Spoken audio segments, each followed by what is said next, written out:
ton premier sommet, par exemple, tu te rappelles ton arrivée au-dessus la première fois d'un sommet? C'était comment? Est-ce que tu vois, c'était où et comment ça s'est passé?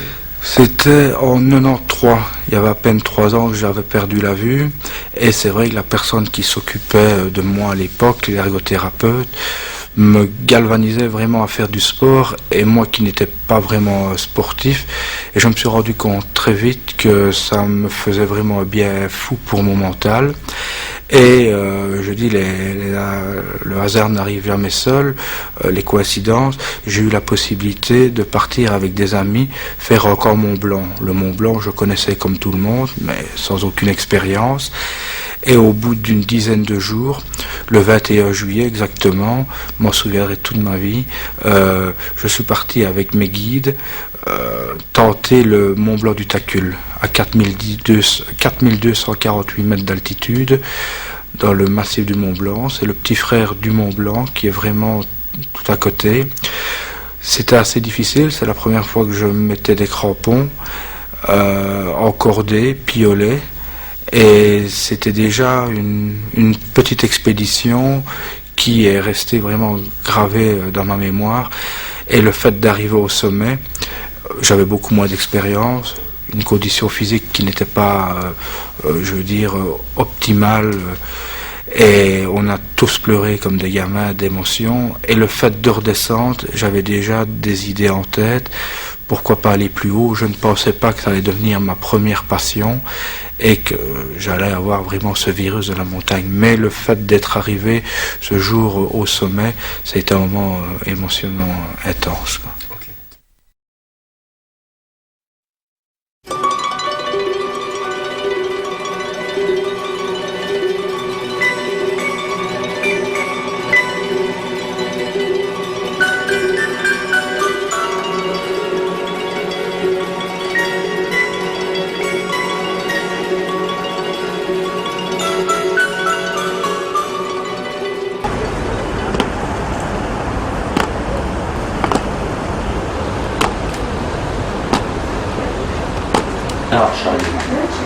De là Dalla-Archa.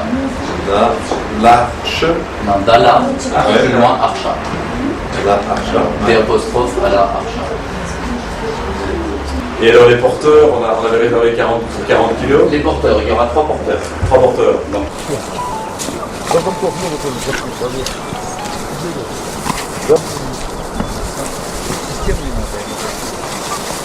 J'espère qu'on n'a rien oublié, mais comme c'est notre premier entraînement pour l'instant, ça devrait aller. Je me sens bien, j'ai bien dormi, j'ai fait mes exercices, j'ai pris mes petites pilules, tout va bien. Je suis en pleine forme.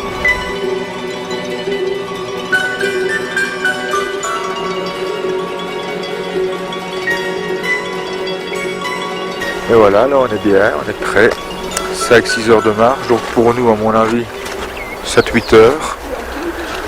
On va dormir à 3002, déjà pour s'acclimater. Et puis je pense qu'on est en confiance avec tout le groupe, et pas après pas.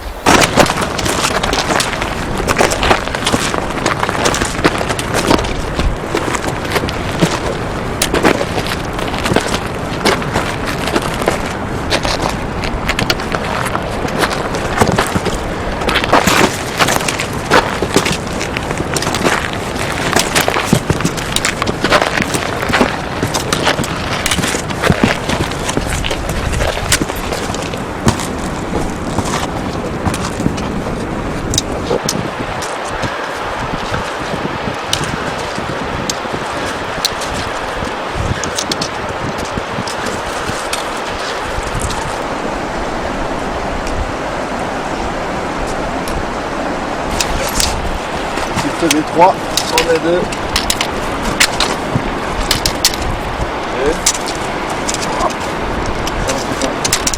Il y a tellement de marches, tellement d'irrégularités qu'il est impossible de poser son pied sur la bonne pierre. Très souvent, si mon guide me dit mets ton pied à cet endroit, il prend son stick de marche, il me montre, mais très souvent je vais aller 5 cm à côté ou 10, donc c'est vraiment très très compliqué.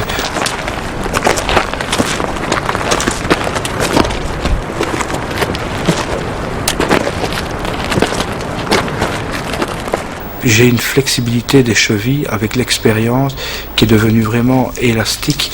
Je peux vraiment plier mes chevilles, elles peuvent aller dans un sens, dans l'autre. C'est vrai qu'au début ça m'a coûté pas mal d'entorses, mais maintenant, je veux dire, vu qu'il y a cette flexibilité, et j'arrive vraiment à suivre les pas de mes guides, quoi.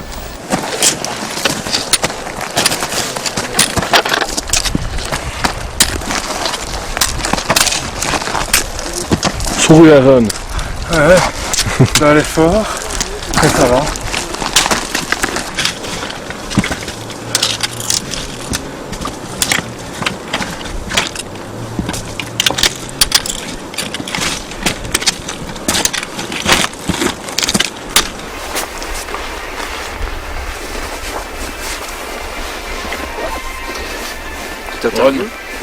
Oui.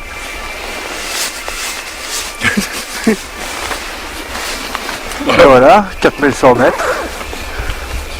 Nous terminons la montée de notre trek d'acclimatation. Il neigeote. C'est peu raisonnable de ne pas aller plus haut. Pas mal de caillasses. La berre.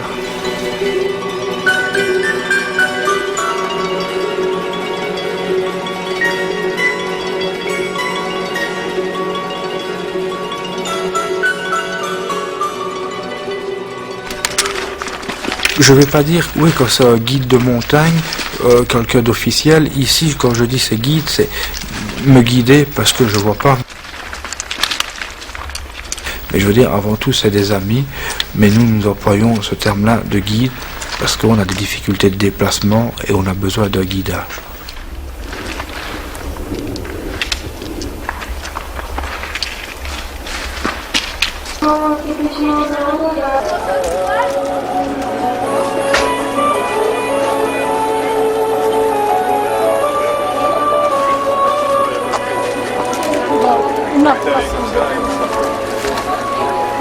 S'il y a des...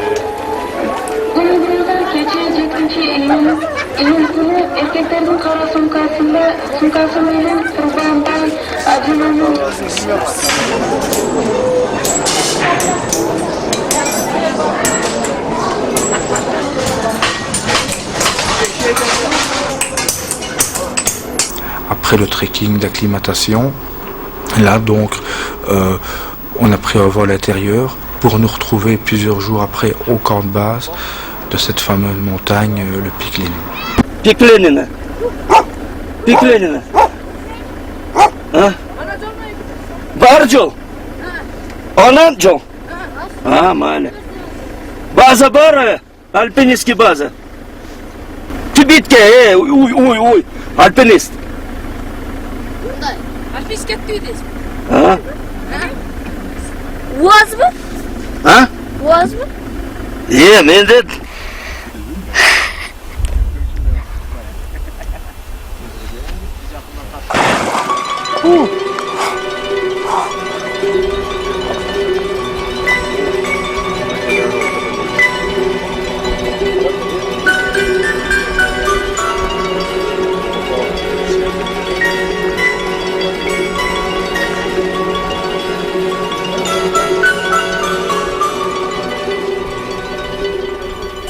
Là, c'est vraiment l'expédition qui se ressent.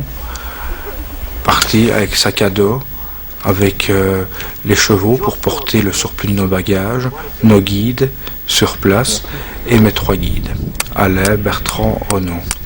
Maintenant, il y a un tas de choses qui se mélangent un peu dans la tête, entre l'émotion, l'envie d'y être. Est-ce qu'on est prêt? Je pense que oui. Mais comment ça va se passer une fois qu'on va passer les barres 6000, 7000? Comment notre organisme va réagir? Alors c'est tout ça. Maintenant, ça y est, on va partir. Alors, je croise le doigt et puis... Ça va aller?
on ressent le vent qui vient de très loin, on ressent pas mal de choses qui est parfois difficile à expliquer et exprimer. Ça m'est déjà arrivé de ressentir le vertige, parce que le fait de monter, après plusieurs heures, plusieurs jours, on sait d'où on vient, et ça m'est déjà arrivé à plusieurs reprises d'avoir des sentiments de vertige.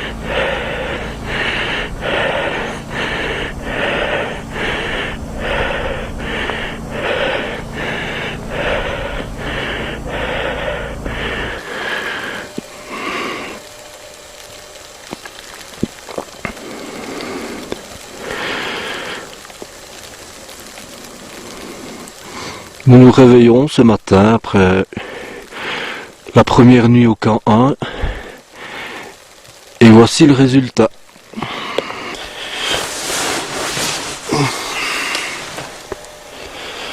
Ici dans notre tente il y a 2 degrés. Donc dehors, je sais pas moi. Qu'est-ce que tu penses de cette nuit agitée? Avec avalanche apparemment. Bah ouais, c'était par rapport à nous, je vais dire, à 1 heure ou 2.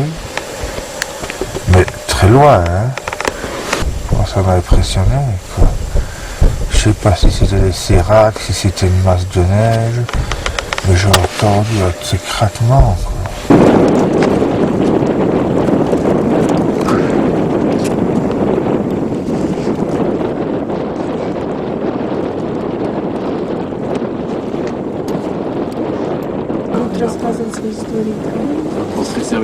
J'essaie de te rappeler plus tard. Le résumé. Hein.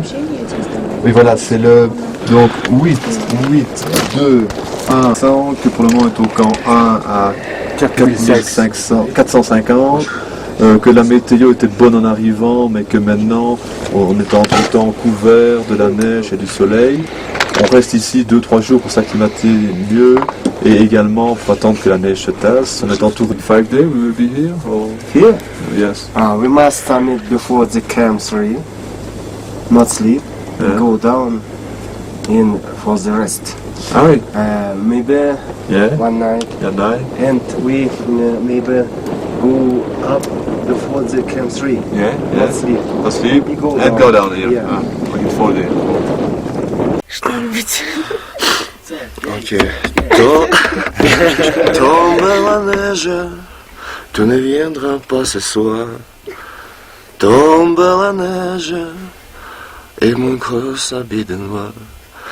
Yes. C'est soleil, neige, tout en larmes blanches. L'oiseau sur la blanche, pleure le sortilège. Tu ne viendras pas ce soir. Me crie mon désespoir. Mais tombe la neige. Impossible manège. Nous allions passer nos soirées dans une yourte où là nous étions avec des guides, des gens ouzbeks, des kirghizes. On était vraiment aux petits soins, les gens d'une gentillesse et beaucoup de sincérité, de simplicité. Et c'est vrai qu'en écoutant ce passage, Tombe la neige, je pense que ça a été un moment pour moi inoubliable pour tout le monde sur le plan émotionnel, et nous étions toujours très proches. Mais comme je dis, nous attendions qu'une chose, c'était pouvoir continuer plus haut. Bien que là, la neige tombait toujours. D'ailleurs, la chanson était vraiment d'actualité. Et au fond de moi, un petit stress s'installait, qui devenait de plus en plus grand. Encore 10 cm, encore 10 cm, encore 10 cm, encore 10 cm, encore 5 cm. Attends, regardez, on va le foutu. Attends, tire le bâton, tire le bâton. Le problème c'est que je peux pas l'assurer du coup. Ok, vas-y, un grand pas. J'y vais. Ouais. Pas tout grand, hein. Magnifique. On va D'accord.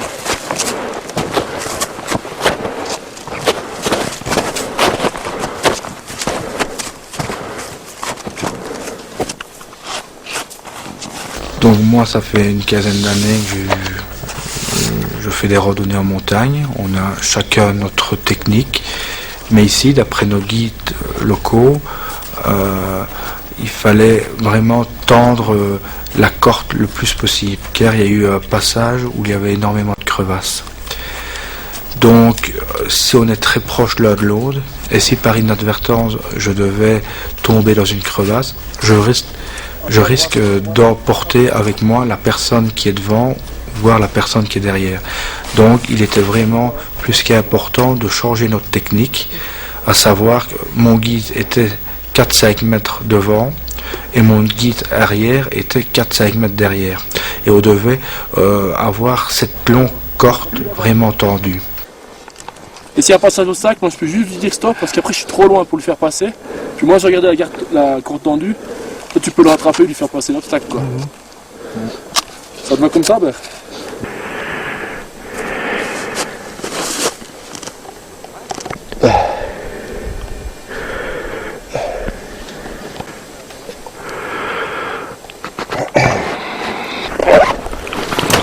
Ça, les crevasses, ça a toujours été marrant. Mais je crois plus que c'est l'histoire d'André. Hein. Ouais. C'est plus l'histoire d'André. Mais c'est vrai que le fait d'avoir perdu un ami très cher dans une crevasse, ça laisse des traces. Je savais que le Pic Lénine, c'était pas gagné d'avance, bien sûr, jamais rien n'est gagné d'avance. Mais quand il y a eu tous ces passages, j'ai revu certaines scènes. Et puis maintenant, c'est vrai que j'étais bien encadré. Puis je pense que quand la peur est là,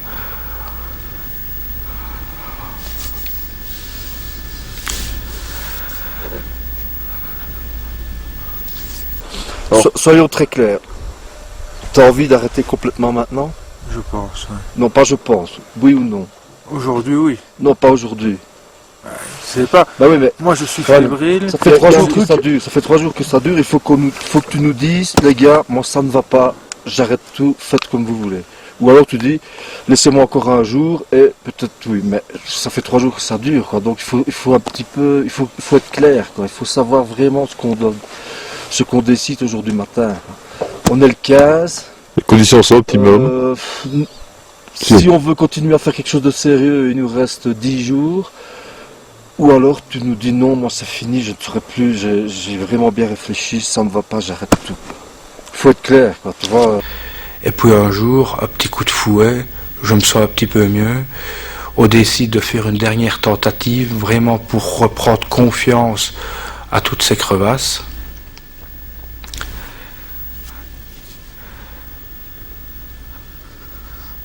Hein? Et donc Ouais. Et puis après, il y a une fameuse côte, là où sera sûrement 4009. Je le sens bien. Là, je suis en train de filmer 2 personnes qui descendent. T'as un raidillon très raide pendant 3 quarts d'heure. Avec les 2 cordes fixes. Ouais. Et comme si c'était écrit, on s'arrête et une des guides sur place redescend dans une crevasse très profonde. Enfin, quand je dis très profonde, je pense qu'elle faisait 10-15 mètres pour aller rechercher son piolet qui était tombé. Et c'est vrai que sans avoir l'image, j'ai entendu son souffle, les stalactites, les stalagmites cassées.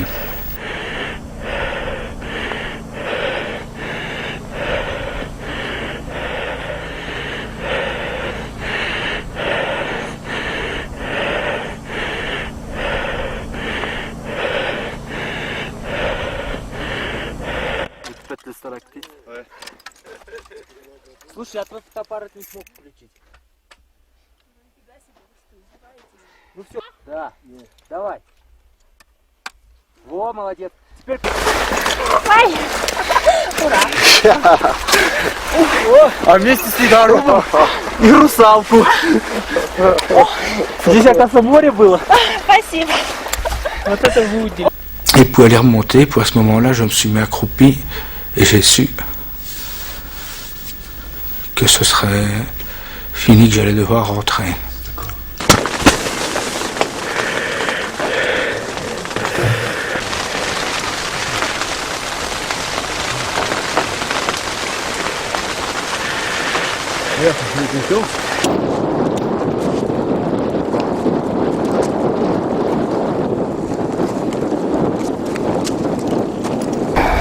Ok, donc le plus rapide c'est qu'il va descendre à cheval, je pense, hein, et essayer d'organiser une jeep pour la fin de journée. Nous on descend dès qu'on peut avec les chevaux, Philippe, et on descendra alors moi et Bertrand aussi. Comme ça on passe là.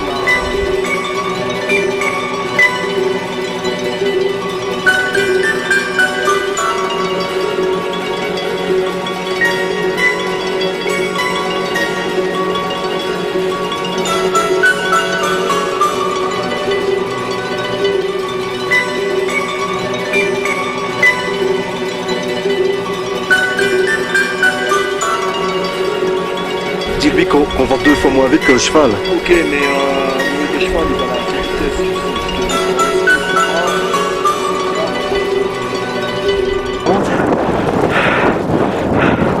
Il est là-bas sur le cheval.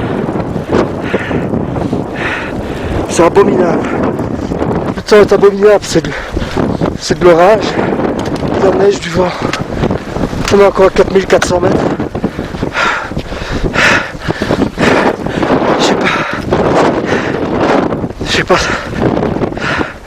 Je sais pas si on va y arriver. En tout cas, on l'aura mérité. Je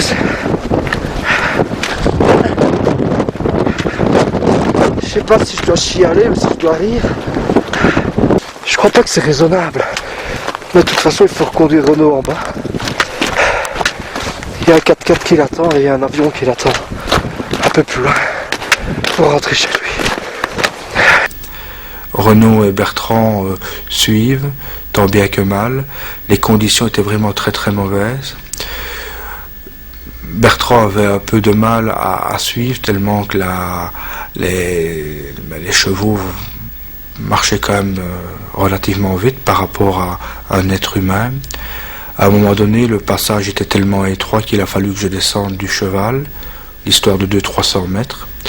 Là, on a récupéré Bertrand, qui était vraiment très fatigué, et il m'était tellement difficile de mettre un pied devant l'autre que je m'appuyais sur le dos de Bertrand alors qu'il était déjà éprouvé à l'idée de suivre et de ne pas être trop loin de moi. Si t'es en forme, tu viens nous rechercher le premier. Hein. Je serai en forme. Je peux rentrer, tu crois? Je sais pas où. Voilà. Tu dois aller où? Voilà, ici. Voilà. Moi, je suis à côté. Bon. C'est bientôt. Allez, dans 3 jours, t'es en Belgique.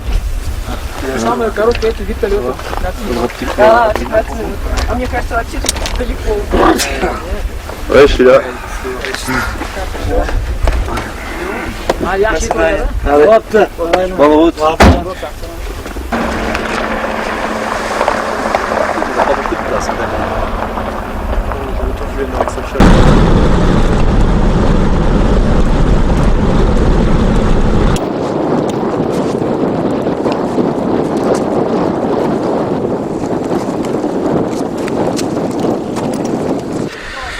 Après 50 mètres du col, Alain a déclaré forfait.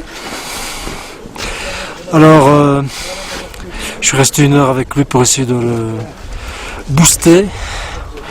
Mais c'était fini, quoi. Il n'en voulait plus. Il m'a dit mes muscles n'en veulent plus. J'ai rien à prouver. J'en ai marre de regarder la neige. Et quand je l'ai flatté, je vois un sac à dos, j'en ai marre. Je rentre.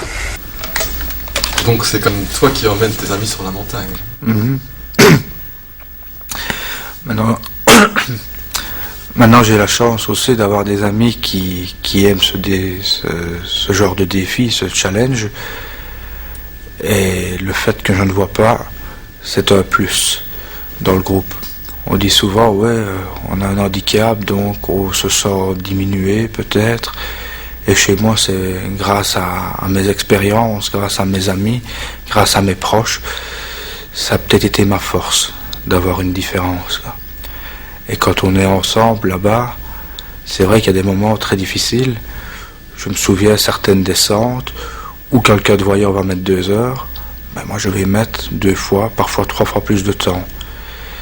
Et mes guides, mes amis, jamais le moindre énervement.